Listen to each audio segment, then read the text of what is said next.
when someone is having a disagreement, or if someone, let's say they're being in a toxic situation, they don't necessarily want it to be public, at least in the beginning.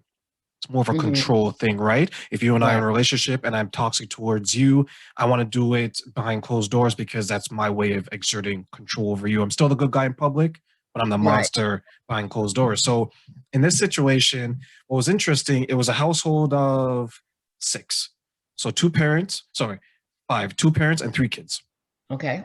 So it's two daughters and one son. And what I was finding, the longer I was in a relationship with this person, was that the women were physically aggressive when they would hide because you would hear it on the phone, like the threats, the grabbing objects, the grabbing knives, things like that.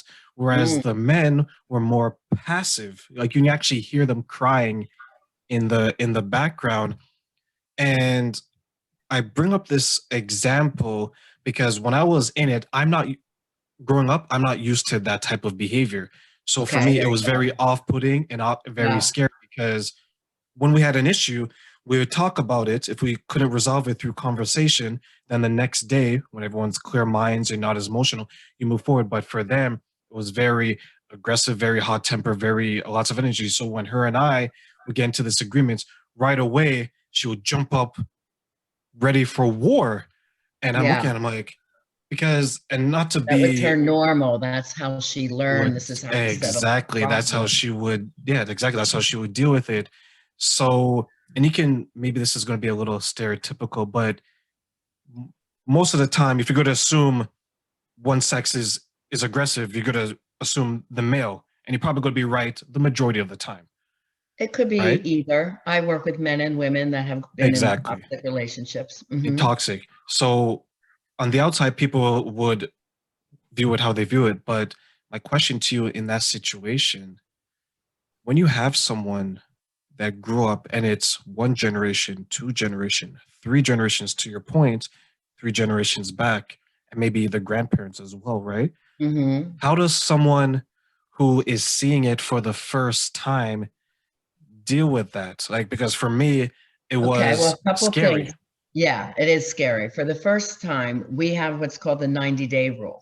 Most people that know they may have temper issues or lash out try to hold it together for the first 90 days. Not that they're counting in a calendar, but that's usually about the norm of how much someone can keep it together before there's a fight, when that romance stage is done. Usually people with a lot of trauma are highly sexual, very romantic, give you a lot of attention, may give you gifts, they love bomb you.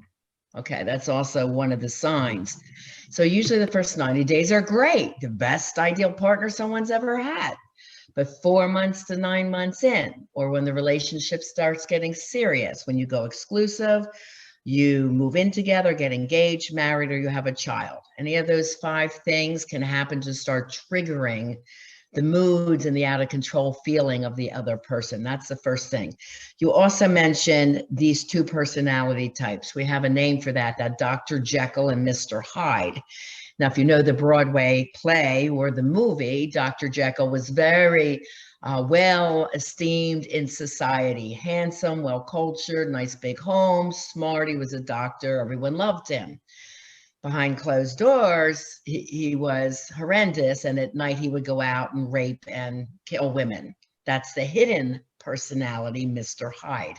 You see, even the name of the show is brilliantly named. And if you didn't know that this show was about this kind of trauma, you should watch it again and see how this plays out. It's very fascinating.